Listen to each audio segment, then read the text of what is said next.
a world where losing in your fantasy football league isn't an option, we present to you Triple Coverage Podcast.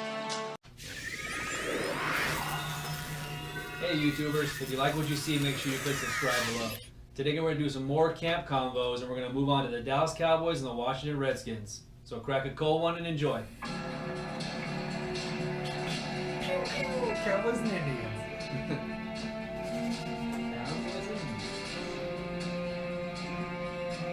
In a world where losing in your fantasy football league isn't an option, we present to you Triple Coverage Podcast. Better? Who do you love that's just like a man? He's just a tough guy. Who is he? Yeah, I don't know. He could drop completely off the map of these top like 15 to 20 guys and just not even be a wide receiver 2. And he could be firmly planted right in the same spot he has been kind of. I would say no on that. Respectively. I said it respectfully, Travis. You did, and I appreciate that, brother. Welcome back to the podcast. Hello, YouTubers. Woo-hoo. I'm here with the boys at TCP, James up and Jay up. What's up, guys? Fantasy football for life. Is it Dave here? Yeah, Dave Ward. that was my David. Go way back to one of our very first episodes. September of like 2017-ish. 2004. What year was that? It's been almost a year. 2017? 1974. Yeah. Good old days, man. How long have we been dropping nuggets? Since 2017? I heard a couple nuggets in your stomach earlier. They never came out though, luckily.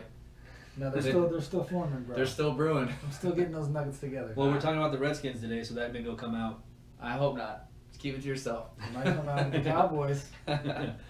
So, we are talking Cowboys first, right? We are. Let's do Cowboys first. All right. Alphabetical. So, we had a man on the scene in Oxnard. He's here to give us the scoops and the nuggets. So hit him, Scoop. Drop that sheet, boy. Well, first thing I want to talk about is this is definitely something that we have to do, the three of us, on a road trip. It doesn't have to be the Cowboys camp, Thank God. but it has to be a training camp. What's the nearest team to us, though? I mean, obviously Dallas is the nearest, but I mean, training camp-wise, is California the closest that they come? I mean, I think Arizona does their training camp in Arizona, but they do it indoors. They don't travel somewhere, but Arizona is the same thing. But, I mean, training camp, this is the first year I've ever been to a training camp, not just the Cowboys, but just in general. And I've been to a lot of NFL games. It's, to me, was a lot better. It was closer, it was more personal. You were able to get within 10 feet of the players, and you were seeing everything. It was right in your face. So, I mean, just the experience itself was something that I would definitely recommend for everybody. Fanboy alert. Did he just finish? I think so. Is that because you saw Zeke's half shirt? His crop top? Jay needs a cigarette. I'm just letting you guys know that it's... and I'm out. Jay needs a Mic cig. drop. All right. And I'm out. See you guys later. This is definitely something that would be the ultimate guys trip to go, especially... I'm in for that, for I sure. have it. I got it. I'm in. But, There's a team coming to our city soon, yeah. and they're having theirs in a very nice spot in California. Napa. Yes. Oh, so wait. So that's where they always do it? Or does the teams I don't know, usually but if they're stick doing with... it again next year there, that'd be awesome. Yeah, Napa would be awesome. So that was Oakland and... but Oakland's playing Detroit this Thursday. Detroit's there, but that's not where Detroit's training camp is. They just flew in to play each other in scrimmage. Like a scrimmage, yeah. I actually just saw something about that too. It's a little off topic. 2 running backs, each got 2 carries on the goal line. LeGarrette Blount got stuffed twice. Kerryon Johnson got in on his second attempt. After the line was tired. After the D-line was tired. Here we go. They were exhausted. So what can you tell us about Dallas? We're going to talk about Dallas. I don't know why you got Washington pulled up there. Yeah, me either, bro. This is just... He's a closet fan. On Dallas, I'm just going off memory. So I have Washington queued up. So we're just screwed. You're just screwed. I guess it all depends on what you got then. Go He's ahead. like, Travis- Dallas is in my veins. I know. Travis has it pulled up right here. Okay. Travis I'll has look the at Travis's Cowboys. laptop, guys. Go ahead. You can mirror it up there if you want to, Travis. So, Okay. anything to talk about a quarterback with Dallas or a training camp with Dallas quarterbacks? No. All right, first, other than our in-house reporter who was on the scene, Right. are there any reports that have been kind of coming out on Dallas? Michael Gallup. All All the the reports. injury to Cedric Wilson that kind of came out. so Yes, I nothing's was just really gonna say happened a lot of it's happening to the wide receivers. almost everything you have, because the wide receiver is kind of depleted, or it looks like it's depleted. Everyone's waiting to get that edge on every article they can find on the wide receiver position, whoever it is, whether it be Beasley or Terrence Williams' injury, Cedric Wilson's injury, Michael Gallup, is he starting or not? You said Allen Hurns, Jay, didn't you say that he missed one of the practices you were at as well? He missed 2. He missed the last 2 that I was there for. He was there the first one. I mean, he looked normal. Like, he didn't look like he wasn't standing out. He looked like, just another guy. Like, he wasn't really standing out and doing anything. Maybe he was battling through that injury, which is why he missed the next 2 days. We know who's not an Allen Hurns fan in the room. I just think that he's just okay. Like, I don't think he's some more shit. He's the guy I would rather own out of all those guys. I'd receiving core myself. Almost by default, though, right? Well, okay, I mean, that's the case. hold on, though. Opportunity. You're talking about Dynasty, though? No, redraft. Okay. Dynasty, So I would rather have probably Gallup. Do both you guys think that Cole Beasley will get outscored by Allen Hurns? Because, I mean, Cole Beasley could be a PPR guy if he stays healthy. And like Jay said, they were at the camp. He told us off air they were moving him all over the field. And I don't know if that's because of the other injuries to everybody else, or if that's just because they want to get him more involved. But to me, the guy that I would rather rely on would be Cole Beasley. I don't want any of these guys, to be honest with you, in a redraft. But if I had to put my chips in the basket on one guy, I think it would be Beasley, just because of targets alone. I can tell you who I'm not going to fall into is the whole Terrence Williams deal again. If Terrence Williams gets drafted in a redraft, I'll boo the guy right out of the... Dude, somebody in that organization has felt for this guy for way too long. He's in love. Somebody's in love. He's a good blocker downfield. I get it. Like, if you're out there running in the thing, you want him to plow somebody over in front of you. Put him at tight end. Now, I tell you what is funny about it, too, is because he was running... When I first got there, the first day of practice, which was, I think, their 5th overall day of practice, he was running with the 2s. He wasn't running with the starters. He wasn't out there with Dak Prescott the first couple of days I was there, which I thought was weird. Like they had him running with the 2s. It came out later on after I had left Oxnard that he was battling through foot injuries, but he was still out there. He was limited. Well, I don't get that then. If the guy's running routes and he's in the offense, what difference would it make if he's running with the 1s or the 2s? If he's a starter and he's playing, it was 7-on-7 drills. It wasn't the 11-on-11, so it was basically like he was limited.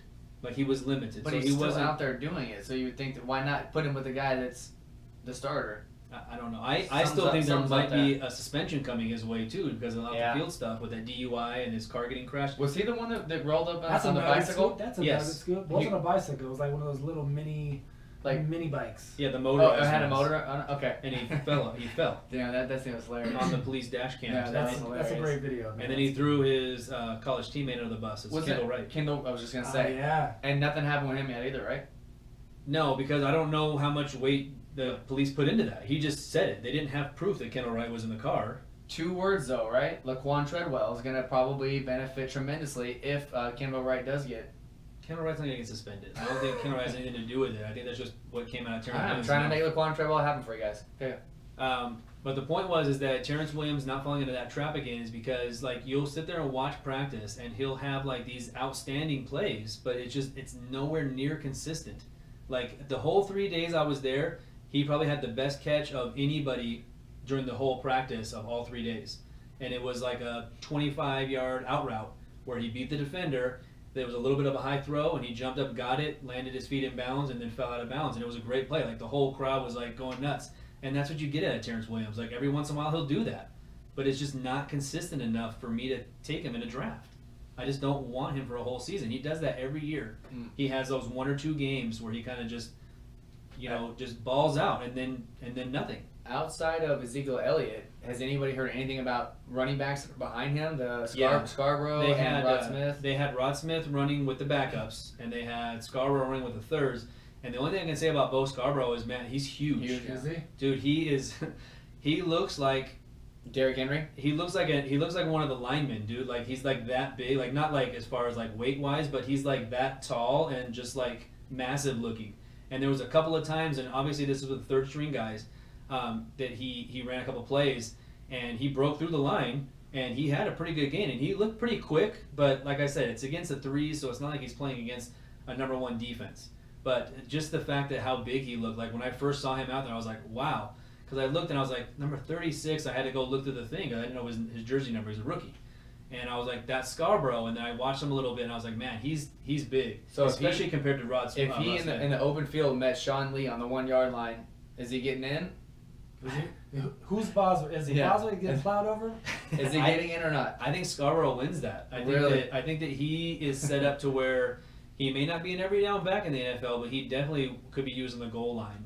Like he's like a LeGarrette Blount type. Like he's big. But see, that's what's sometimes it's hard to decipher between the fact that Ezekiel Elliott is the bell cow. Is he really gonna get pulled ever really on the 1 or the 2 yard line for Scarborough? You think? No. And I think that if something happened to Zeke where he did get injured, I think it would be a mix of Smith and Scarborough. I think it would be because Scarborough didn't catch very well. Like they were trying to use him in some of the pass drills, and he didn't look very fluid. Whereas Smith looked like a receiver in a running back body.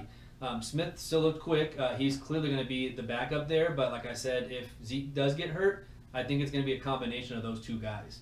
The one other thing that I wanted to touch on too was the tight ends because you like touching on those tight ends. I'll touch them all day. It's definitely going to be a committee, man, and there's nobody I want to own.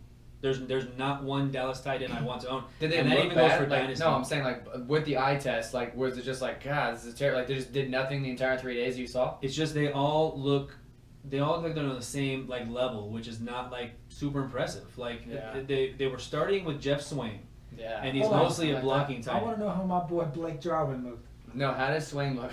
I'll tell you right now. No, which one do I own? I can't even remember which one I own. I swear to God. Is there 3 of them? There's 4. Okay, name them and I'll tell you. Not Rico Gathers. I don't like him. It's not that guy. Okay, then tell us 3. To me, it looked like the pecking order as far as like when they came in and out of practice. It looked like Swain was the guy getting first crack, and then they had Dalton Schultz, Rico Gathers, and then Blake Jarwin. That's the order they rotated them in and out. It doesn't mean that's going to be their depth chart. I'm just saying that's the way the 3 days that I was there, that's the way they were rolling it out. And they threw to Swain, even though I think they were probably trying to get him involved more because he's known more as a blocking. Shit. No, I have Blake Jarwin. Damn it, I couldn't remember who Jarwin. Yeah. Yeah, he wasn't used as much. You know who did look good, even though he was playing against the threes, was Rico Gathers. Like he caught everything that came to him. He's huge, huge, he's right? a big body. Yeah. So he was like he blocked well, and I think what they were trying to do at the very beginning of camp and OTAs was they were trying to light a fire under his ass by saying that he was deep down the depth chart. And I'm not saying he's the answer, but he did look good from what I saw. Rico Gathers did, especially if they don't really have an answer tight end. I don't think I want to own any of them. He was supposed to be the guy when Witten retired that everyone during the offseason before all the OTAs and everything happened that he was theoretically the guy that was supposed to take over the number Everybody one. wanted to annoy him. And it just didn't happen. And remember, you're saying that it's just not clicking with him, and something's going on there. He missed all of last year. Yeah. And that was supposed to be his second year, so like he's behind. Like he's behind in everything. Yeah. Well, that's not good for the offense again. He's behind tight ends, bro. Yeah. Behind tight ends. And I will say this, especially being a Cowboys fan, like there's no like consistent deep threat on that team. They threw a few deep balls. Some were knocked down, some were caught. Tavon Austin had a really nice catch on a deep ball. But there's not a deep threat on this team. Like you have Cole Beasley, who's like 5'9". You have Tavon Austin, who's 5'9". Terrence Williams had a decent catch while I was there. Michael Gallup, they used him quite a bit in the slot. They were moving him around too, but the couple of good catches I did see him kind of break free from the defender. He was getting space on the defender, and he was running with the ones. And the ones where he had the good catches were actually in the slot. They weren't on the outside. Yeah, like, did you see any of Tavon Austin? How is he being used at all? I didn't see him once during the 3 days I was there used as a running back. That's crazy. Not once. He lined up as a receiver. Well, how's he going to get 20 touches a game? Or was it 25, they said? 25 to 30, I think. Dude, that they said that about Christian McCaffrey, and I was like, wow, that's outlandish. To say that about Tavon Austin is just... Come on. Who said that anyways? Who was it that said that? I think it was one of the guys in the front office. It wasn't even a coach. I think it was a front office guy for the Cowboys. He probably saw him run, and he was like, oh, for sure. He's fast. I mean, there's no taking that away. Like, he's fast. He was fast at West Virginia. That's why he got drafted so high. He was super fast. They used him on a couple of end arounds, but he was lined up as a receiver on the end around. It wasn't like he was lined up in the backfield. Zeke ran well, obviously, like he was supposed to, but the one thing I took away was that they keep talking about trying to use Zeke more in the passing game, and the last 2 years they haven't really. They used him a lot in the passing game. Like they just had him roll out. Like he lined up in the backfield, and they just had him roll out, and he was like Dak's, almost like his security blanket. If he doesn't get hurt, I think he can easily finish as the number one running back in the NFL just because of volume and touches. But I'm a little worried that if he's the only thing they have, like our defense is really going to be scared that Dak Prescott's going to throw over the top. Like you just said, they don't have a deep threat. The receivers are lacking, and their tight ends are even worse. Like Elliott, if I'm any defense, I'm like, all right, well, I'm gonna put every single guy I possibly can in the box, and I'll guard the outside receivers one-on-one. The tight end is whoever is guarding the tight end. It doesn't matter, and just focus all the attention on Ezekiel Elliott and hope that Dak Prescott doesn't run. And other than that, like, what do you really have to stop? You're not scared at all as a Dallas fan that like it's gonna be a really long offensive season. Dallas is gonna be a boring team to watch. And they're going to be one of those teams that wants to have all of the clock management on their side. But they're still going to get 7 games on TV like they do every year. Yeah, they're not going to be one of these teams that lights it up. Yeah. They're just not. They're going to be a type of team that wants to have the time of possession on their side, and they're going to use a lot of dinking and dunking and Zeke Elliott. Like there's not going to be the time of possession would make sense if their defense was stacked. But their defense is just like average. Now I'm starting to lean towards Washington on this wall bet. I'm telling James, I'm telling you, and it's going to sound like a complete homer pick, but I'm telling you, their defense is actually looked pretty good. Okay. They're young, and last year they were all rookies. But that's what I think. I still think they're a year or two away because they're still too young. The best move they could have done, which he actually showed out really well in practice too, was moving Byron Jones to his regular position, which was corner, which is what they should have done from the get-go because that's what he was best at in college. They put him in the defensive backfield, but they never used him as a corner. And now they have him as a corner, and they have him on one side, and they had a Woozy on the other side. And he was the guy that we drafted pretty high last year. All these names are making me a Woozy. I was going to say, you were probably pretty Woozy when you were watching training camp. It was a hard name to learn. It was like Chidobe Awuzie. Okay. But heard of him. But using those two guys at corner, I think Byron Jones is going to have a really good season at corner. Yeah, I think that from things I've heard and read as well, the defense is probably going to be a little better than expected. My thing is with what you were talking Cole Beasley earlier, James, as the guy that you would want to have a piece of. And what scares me is some of the stuff that I've been reading and hearing too about Tavon Austin lining up more as a wide receiver than a running back. So, and if that's the case, how similar are they to kind of Cole Beasley and the type of routes that they might have run? And is that part of the reason also like they're trying to put Cole Beasley on the outside more as well? I don't know. It's confusing to me. So, and I know in our league that we play in MFL, I think Tavon Austin is still designated as a running back. Which is weird. Yeah, because you remember all that stuff about Ty Montgomery when he had made that switch? It took like weeks and weeks and weeks for all these websites to even put him as a slash running back receiver and then to move him to receiver. So then it's like Dallas makes this trade for Tavon Austin in the offseason, and they're like, oh, we're going to use him as a running back. And then it was like immediate. Every website has him as a running back. And I'm like, we haven't even seen he hasn't even done anything yet. But for the 3 days I was there, which is obviously a small sample size, I didn't see him take any handoffs. Their coaching staff, as far as offensive coordinator, hasn't changed, correct? No, Scott Linehan's still there. So do you think that Dez's remarks about when he left and said that the offense was like super basic and they lined up in the same spot for 16 weeks and all the stuff that he said, like, do you think that that's going to have any kind of impact on this new year, or do you think they stick to what they stuck to in the previous seasons? Like, did you see anything that was like... I know, before you answer that, it wasn't just Dez. There was a lot of analytics guys piggybacking on Dez saying, like, hey, he's speaking the truth. He's speaking the truth. Like, this is kind of what Dallas was kind of doing. That they weren't very creative. Right. I think So did you...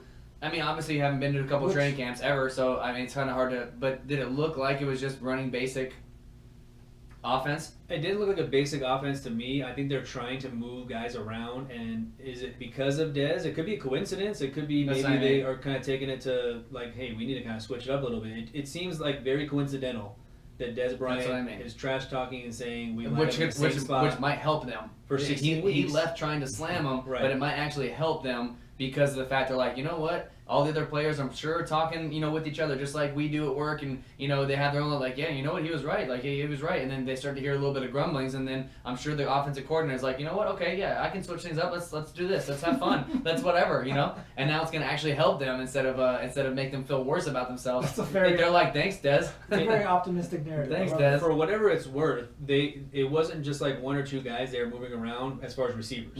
They were moving them all around. Tavon Austin was on the outside. Tavon Austin was in the slot. Cole Beasley was at both. Gallup worked a little bit out of the slot. Like, they all were moving around. The only guy I didn't really see in the slot was Terrence Williams. I would have liked to have seen a little bit more of Allen Hurns, but like I said, he was hurt the last 2 days. Noah Brown also hurt. I know that there's Cowboys fans that are waiting to see Noah Brown happen. I didn't see him practice once the whole time I was there. He's not even in pads. There's only one guy that's waiting for Noah Brown. But him, not seeing Cedric Wilson, like I said, yeah, they're moving these guys around, and they were interchanging the tight ends as well. So maybe Dez did help him out a little bit. Maybe they're just doing that to prove Dez wrong. Yeah. They're like, we'll show you, bro. They send him a tape. They're like, what about this one? Like, everybody, move around. This one wasn't there last year. What about this one? Right. Trying to impress him. Dak, What if he ends up Dak, going? get in the slot. He goes back to Dallas. Like Des goes, oh, you guys are gonna change? Okay, I'll sign with a 1 year deal, like a prove it deal. He goes back to Dallas. I think he burned that bridge already. You think? Yeah. I think the fans would love it. I think they're very torn on that. If they were like, hey, we're gonna give you $6 million, you'd be okay with that, Well, wouldn't you? I think the majority of Dallas fans were happy to see him go. Yeah, I was happy to see him They go, don't but I have thought a we would choice. have. But I thought we would have brought somebody Right. better in to replace him. Alan Hearns, bro. Do you looking back wish that maybe they would have, instead of Vander Esch, addressed that receiver position? Earlier than Gallup. I actually don't. I like the pick of Vander Esch because our defense. I mean, let's face it, our defense was mediocre at best. It wasn't that great. So if they're going to try to play the time of possession game in Dallas and try to run more, even if it's not just with Zeke and they're just trying to run the ball down your throats, they needed to beef up their defense. Now they have 3 good linebackers. If Sean Lee stays healthy, they have Sean Lee, they have Jalen Smith, and they have Leighton Vander Esch. And they have 2 young corners, and one of them is Byron Jones, who I think is going to have a great year. And they have a couple of good guys on their defensive line with Tank Lawrence, Randy Gregory coming back, and then you're getting a lot of hype from this Antoine Edwards that's been practicing well in the last few days of camp too. Woods, I'm sorry, not Edwards, Woods, Antoine Woods. So I think that they needed to address their defense, and that's going to play into how they want to play this year. They want to play time of possession. They want to control the clock. Anything else from Dallas's training camp, or anything that you guys have heard? Anything else out of Oxnard? So what I'm hearing is the only players that are going to get drafted in redraft on this entire offense is Ezekiel Elliott and probably Dak, right? No, Hearns will get drafted for sure. Okay. You'll probably see some of these guys get drafted. Flyer. Because no one knows, you know what I mean? That's why I think that some of these receivers will get taken, is because everyone's going to take a receiver late, hoping that that's the guy. That's the one, yeah. But 5 weeks into the season, that's probably going to be the first guy that gets cut also.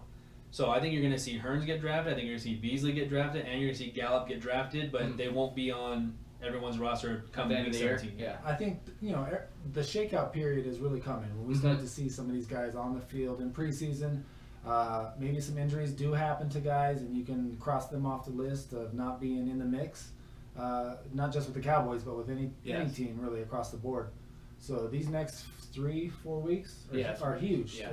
If you're getting ready to draft, don't slough off the preseason, because you might not realize a guy's banged up or pulled his hamstring, and you're expecting him to do, like maybe Doug Baldwin banged up his knee, and he doesn't do a whole lot in preseason because they're trying to keep him kind of healthy, but he's not right going into the season. Like, Don't forget about him. You want to pay attention to this kind of stuff so that you don't make that mistake and draft somebody early that's riskier than you thought. Well, I just want to thank you for putting this up on the board. That was a tremendous help, Travis.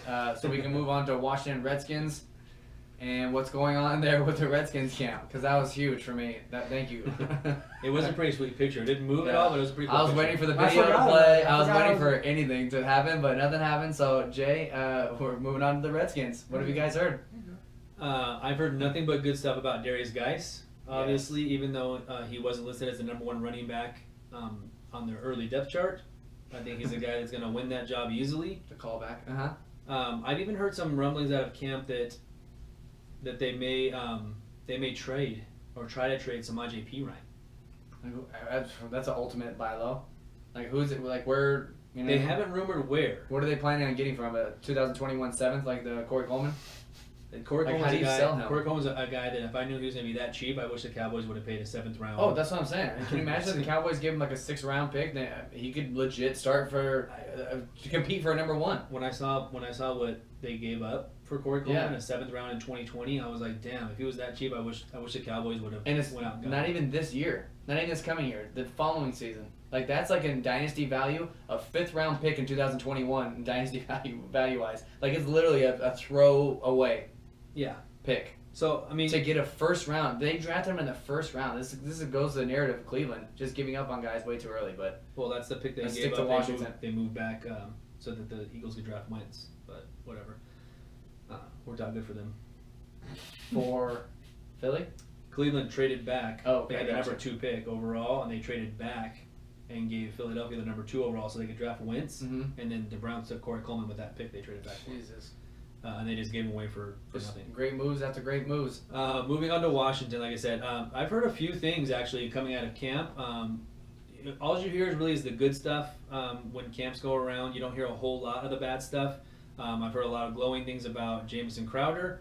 I've heard how Jordan Reed supposedly feels better than he's ever felt. Time will tell on that, obviously. The one bad thing I've heard is just Doxson getting hurt again. Like he went up for a pass, came down on his shoulder hard. Originally they thought it was a broken collarbone. Turns out it was just a sprained AC joint, and it looks like he was back at practice today. So other than that, it seems like, okay, so they got rid of Ryan Grant, Washington did, and he was quote unquote the coach's pet. Like no matter what he did, Gruden loved Ryan Grant. Really? He moves on. Yeah, every time he talked about it, he was just gushing about Ryan Grant. He moves on to Indianapolis, and now all you hear him talk about is Maurice Harris. This kid, he's another receiver. It sounds like he's basically taking the spot for Ryan Grant. Someone that I don't even think will get picked up in dynasty leagues. Like, have you even heard of this guy? Apparently, every No. time Gruden does an interview and they ask him about who's standing out, he brings this kid up. Yeah, right there. Alex Smith nicely plays ball with outstretched hands of Mo Harris. Yeah, Maurice Harris. So I'm sure after today's little catch there with Alex Smith, he's going to have some more gushing results for him. Don't believe the hype. Salty. Well, you replaced Kirk Cousins with Alex Smith. So more accurate maybe, but talent-wise not on the same level as a Kirk Cousins. So do you think that the wide receivers have any kind of uptick or downward trend because of the change at quarterback? Or do you think they all stay about the same? Because none of them have done anything in their career that's, put anybody on their radar. So do you think that now you're more comfortable drafting those Jamison Crowders and Josh Doxsons, or is it the same as it was the last couple seasons? To me, it's kind of the same. I mean, yeah. The thing is with their receiving core, like I'm high on Crowder, but I haven't heard anything good or bad about Richardson whatsoever. I haven't heard anything about Richardson either. Coming out of camp. And the only thing I've heard about Doxson is that they obviously want him to take the next step forward, but the only thing you really heard about Doxson is that he got hurt, and I just confirmed that he is back at practice today. That was earlier this morning. So that was kind of an injury scare, because if he's out with a broken collarbone, he's going to miss some time. And it turned out to be only a sprained AC joint, which is good. But he was taking full snaps. He was not limited. So who's the wide receiver to own on this team? I think easily Jamison Crowder. Okay, and then if you had to go second, do you go Richardson? Do you go Doxson? Who? Is anybody there pique your interest at all? I almost want to say Richardson ahead of Doxson, because I think Doxson is going to be that one-trick pony. And I don't want to believe that because he was so good at TCU, but it seems like he's the guy that gets that deep thrower every once in a while, and he maybe uses a red zone target. But if Jordan Reed is healthy, then that's going to be Jordan Reed's kind of role. So I'm not real high on Doxson this year. No, you're just high. Right, Yeah. Travis? What's your take? You're the resident Redskins fan here. Well, I think with just the indecisiveness about what's going on there, Be right back. it's a wait and see. I think you have to see what's going on in preseason, how some of these guys look, how they're being used.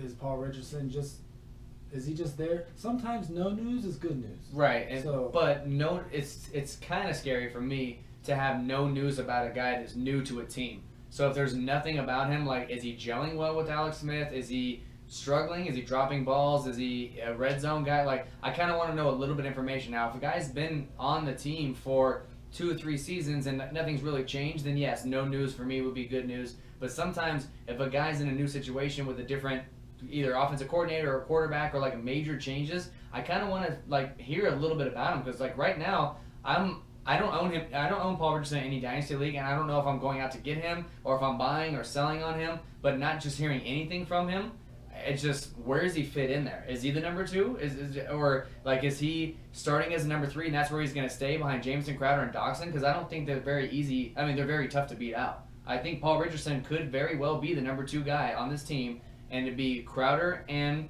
him and Richardson with Doxson the odd man out. Not the odd man out, but the third guy in line. Because what else do they have outside of those 3? Do you know offhand? I mean, I just said Maurice Harris. And who else? Well, Mo Harris going into his 3rd year, bro. Yeah. He's like 6'3", 200 pounds. From Carolina, isn't it? I did my research. Was it University of California, Berkeley? Oh. What's it say here? He was born in Carolina, North Kakalaki. So this. Oh yeah, it's from California. What did I say? Carolina? No, California. He was From born, Cal. He was born in. No, drafted in 2016 as a free agent from Cal. Okay, but he's from Greensboro, North Carolina. Yeah. Oh. We're both So we're about right. right. So okay, welcome to the party, Mamba. So, Hey Mamba, what's up, bro? This is what I think. It's a wait and see, definitely for these guys. Behind that, I don't see. This is the thing for me too. Is Crowder an outside guy? Like, or is he going to be lined up inside? Right. So okay, but is Doxson? Because I think Doxson Yeah, he's an is he? outside guy, Okay, yeah. so Doxson and Richardson on the outside, and I guess Like, I really Crowder wanna- in the slot. It's really- going to be interesting. Personally, I want to look into what kind of formations they tend to run more often. Are they running a lot of 3 wide receivers, or is it more like two wide receiver sets? But was Alex Smith did he ever really throw to the outside receivers? I mean, you had Did they ever really have one? That's what I'm saying. But I mean, they had Macklin when he was Bowe. right. They had these guys that were Wow. supposed to be big names. They were though. Dwayne Bowe and Jeremy Macklin, when they were on the team, they Did he were have- quote in their prime, and they never did anything. Did he ever have Crabtree before he left San Fran? I don't know. I don't know if they overlapped or not. Not sure. I can't remember if they did or not. But in Kansas City, which is where he was for multiple seasons coming into before he was with Washington, there was like a couple seasons that went by where they didn't even have a touchdown to their receiver. Remember? Oh yeah. Like they went in full like 16 or 15 Yeah, weeks without yeah. A touchdown to their wide receivers. It's like, how can that be possible? Line them up somewhere and get the damn ball to a guy. Like you're telling me that Travis Kelce and all the running backs got every single touchdown. It was either run in by one of those guys, or it was thrown to the tight end position or the running back position. So he's an accurate quarterback. I just don't know if he can get the ball to the outside to these guys like Paul Richardson. So I guess the guys who you want to own is the guys going to be in the slot. It's going to be closer to midfield, running the shorter routes and the slants. I don't know. I mean, He's got a strong arm, but you just don't. we saw it last year. We saw it last One year. time though, out of how many years? But it was all year. It wasn't like a New one situation, game, different 2 game. offensive line, different coordinator, different head coach. I don't know. It's a whole. Well, the argument of not being able to do it, I don't think. Okay. You know, I mean, we saw him do it, and he was rated the best deep passer last year. So But clearly how many he years can. have been in the league though? You know what I mean? Clearly he can. You get better. In this certain situation, certain you can't. guys get better every year. So I mean, clearly whatever's going on with Andy Reid and them, whatever they did last year Right. is different than what they've done before. I so. agree, but the talent of going from Kelsey to Jordan Reed and from Tyreek Hill to any of these receivers is a gigantic drop off, in my opinion. So yes, he might be Healthy able Jordan to do Reed it, but is a gigantic drop off Yeah. from Kelsey. yeah, because he's never healthy. So it's But you're saying if he's healthy. If he's healthy, He's still a it's drop not off, a yeah. huge drop. It's not a huge drop off. Yeah, it is for me. The knock is he's Look, never healthy. You don't have to dig your heels in, bro. All right, you don't have to I don't stick care. with it I don't because you care. said he's drop off. Well, he is to me. Like I wouldn't ever draft. Like to me, they should be Well, that's not the multiple question. rounds apart. In ADP, they're multiple rounds apart for a reason. One's a lot better than the other one and is more consistent, regardless if it's injury or not. One's more consistent than the other. I don't think it is regardless of injury or not. I think Yeah. that has something to do with it. If you told me, it has everything to do with it. Then one of you guys draft Jordan Reed. If you told me I can guarantee you that Jordan Reed will stay healthy this entire season, if you said that, then he's probably getting drafted as the fourth tight end. Okay. Or third, man. Okay. If you could tell me he was going to be healthy all year, I would take him over Ertz. But when you go to draft somebody, don't all you guys, especially you, Travis, like you put guys on Planet Healthy like it's going out of style. So you're assuming when you draft somebody that he is going to stay healthy, regardless of his injury history. You draft a guy knowing, hey, this guy's going to play 17 weeks or 16 weeks with the bye. So to me, I don't know. His injury history to you guys, you always say is irrelevant. That like the Keenan Allens and the Sammy Watkins and the so on and so forth. That yeah, he got hurt last season. He got hurt the season before that too. But yeah, I still believe in him. I still drop. Like if you believe in the talent, you're still going to draft the guy as if he's playing 16 weeks. You're not drafting Jordan Reed assuming he's going to get hurt. Okay. Am I wrong? Okay. I see your point. I'm just saying that if you knew both guys were healthy. Yeah, that was the question. I know. Talent we all wise, see your Keep point. saying that. Okay. All right. Okay, sorry. Sorry, bro. I didn't mean to offend you. I'm sorry. No, apologize. I am offended at the fact that you think that Jordan Reed's anywhere near Travis Kelce. The last 3 seasons, okay, you're right. It's injuries. It's all injuries. All right then. So, well, what's next? What we got going on? Are we going to talk about the running backs at all? Yeah, Mo Harris just caught and held on to 6 footballs simultaneously to start practice today. This was tweeted out by Gruden's, what's his name? What's his first name?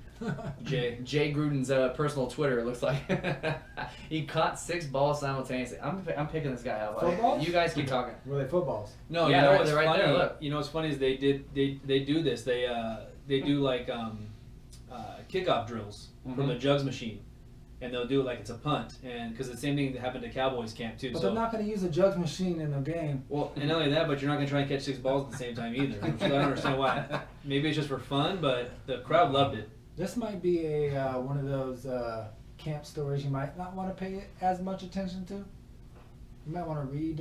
If you draft a guy because he caught 6 balls simultaneously to start practice, Does he have 6 arms? That's all I no, want to know. you know it was yeah, they did the same thing in Cowboys practice.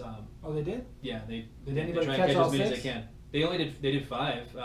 One of the guys caught it. Redskins always one up on you guys. I can't, well, because it's Mo Harris though. Like he's an elite talent. Hey, He's above everybody else. Mo Harris. I want to see if anybody goes and picks up Mo Harris just after this podcast. Done. James just did.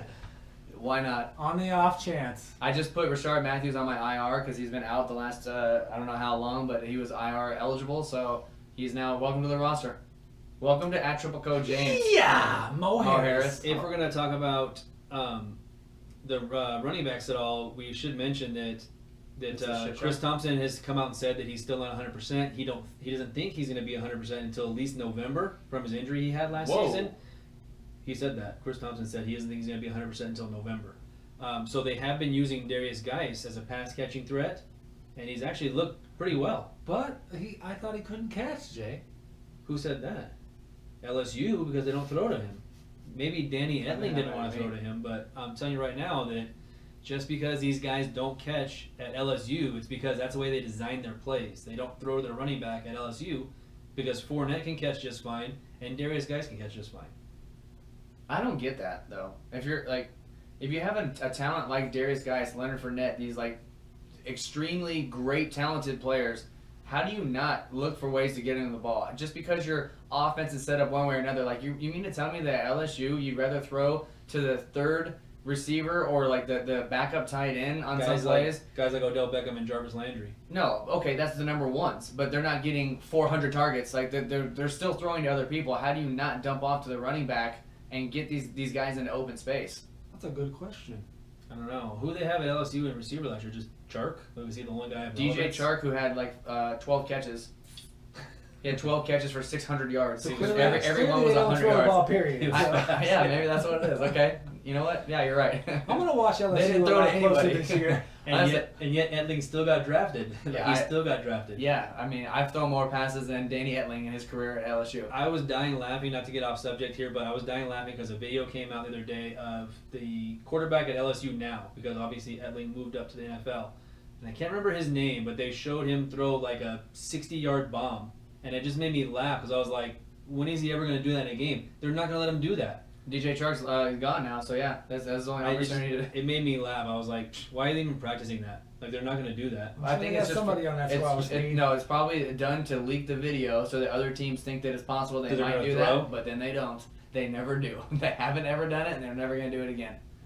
What are you playing there?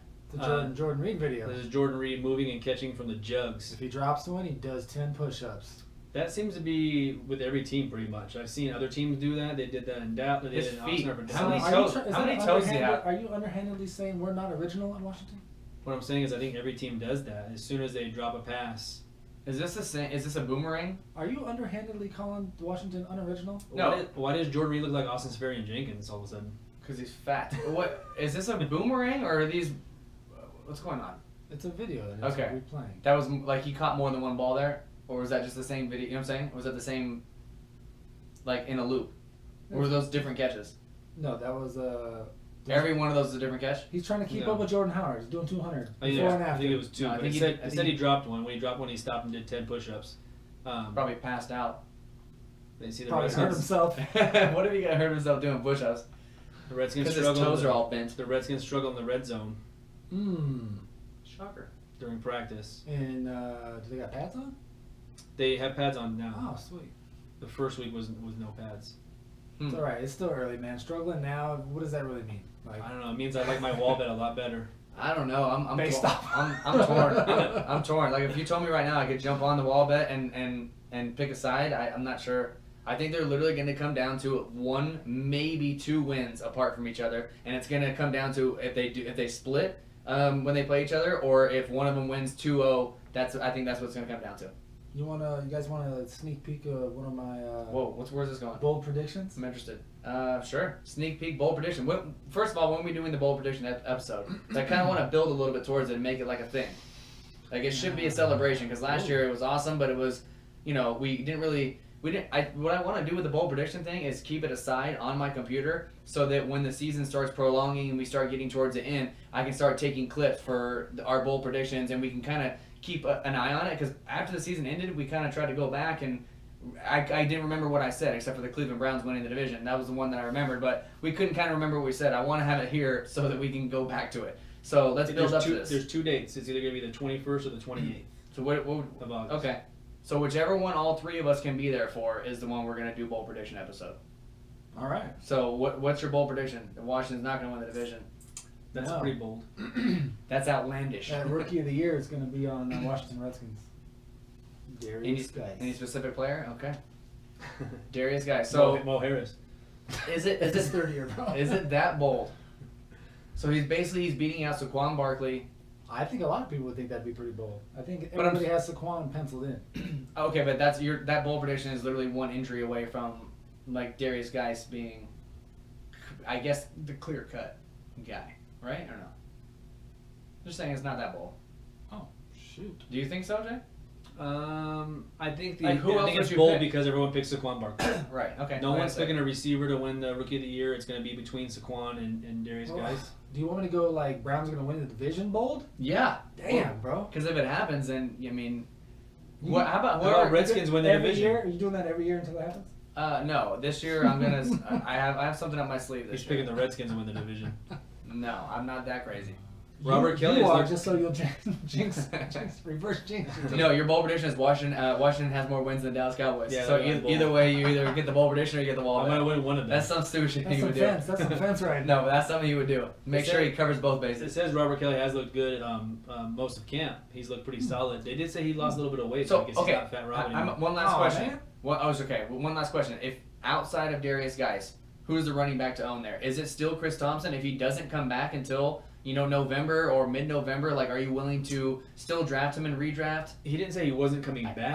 I understand, but if he comes back and he's not 100%, I mean, they feel comfortable just throwing him in there and playing him anyway? You know me. I'm not as high on Chris Thompson as the both of you. Right. I'm not high on Chris Thompson. I'm high on Chris Thompson from what I've seen last season. I shipped him in Dynasty when he got hot. Well, okay then. I stand corrected. I Wow. apologize for offending you. I think it's probably Rob Kelly, honestly, because if something happens to Darius Guice, he's going to be probably the guy. So P. Ryan's like I think they trade not there. Yeah, I I think don't know they what's flew I going think on. offers. didn't I pick up Rob Kelly in one of our Venetian Dynasty League? Somebody dropped Rob Kelly, and I was like, okay, like Possibly. it's only his second or third year, and I know it's muddled there because of all the different guys, but I mean, damn, I'll take that. But yeah, I think so. I think it's if you're gonna own a running back there, it's Rob Kelly. But in a PPR league, it's very hard to In a not PPR say league, Chris Thompson. The safer one is probably Chris Thompson, Mm-hmm. just because he's going to be involved on third downs, but it does scare me. The injury scares me, Especially if you're saying that 100%, that they might play him anyways, and if he's like, hey, I'm at 80%, I can play, like that's like Jordan Reed stuff of like he's always going to be playing hurt, and that causes him to get more hurt. Like if you never let him come back to 100%, the guy will never be 100%. I was surprised to What's see the injury? to see him say that. Wasn't it a not an Like ACL? a broken fibula. Oh yeah, it was okay. Ugh. Yikes. He broke his tibia. I mean, damn. Wait, you have 3 guys there outside of him. Like, let somebody. And if they were Nobody saying else that, is that speedy kind of pass catcher. They're all Darius like the Guice? big, Yeah. big fat Rob types. Yeah, Rob Kelly and Samaje Perine are like that slower, plodding type. Darius guy kind of does it all. I think Rob Kelly could easily beat out Samaje Perine. I think the key to me is how much they play Perine in the preseason, because it's almost like, I think it'd be like a Showcasing showcase. If all of a sudden you come out to the preseason game and Samaje Perine plays 2 quarters, that to me is kind of a telling tale. Is like they're not like trying to see what he's got. They're trying to showcase another team so they maybe get a call for him, because I think they're going to try and ship him out. To think that he went in first rounds of rookie drafts and he was pretty much, on all accounts, the only bust. Like huge bust so only far. running back bust that went in the first round. Correct. Yeah, I mean, obviously the tight ends you have to wait on. Receiver Mike Williams, because he was hurt as well. But even only Jordan running Reed back doesn't think that Alex Smith can throw deep either, because it said Alex Smith with a nice deep ball to Jordan Reed, the tight end just didn't see it. He's mad at himself, so even he didn't think that Smith could It's throw like, oh snap, you can't throw that ball deep, bud. Right. He showed him. Anything else you guys want to add? Dallas or Washington? Where's Washington's training camp? Virginia, it said. Ooh, right around the corner. That one. Richmond, Virginia. 6-ball Harris. Do you think you can catch 6 footballs? Simultaneously. Like where do you put them? No, they Travis has plenty of room. It's When he one came at out a of the time. combine, you It's should one have at a saw time. the size of his hands. They tuck it away like this, and they'll put like one under the arm, and then they'll catch the other one like this, and then they'll try and catch a third one like this, and they stuff that one. They catch it like cleanly with both their hands, and then they stuff it like under their arm. And the 6th one, I guarantee you probably had like in between his legs. It was a punt. It was a Yeah, punt? it's a punt from like a jugs gun. Okay. I thought it was like a quarterback was throwing it to him. Which No. harder. It's a punt like from a jugs. You have like one of the coaches out and they're just shooting the jugs. So it's like all relatively within like 2-3 yards of each other. So he hasn't to move very far. Anthony Brown was the guy for the Cowboys. Might be Juke. They caught 5. The Hoog. The Hoogie. The J silent. It's a hiatus. You guys ready to crack one? Let's crack it. Let's crack 'em.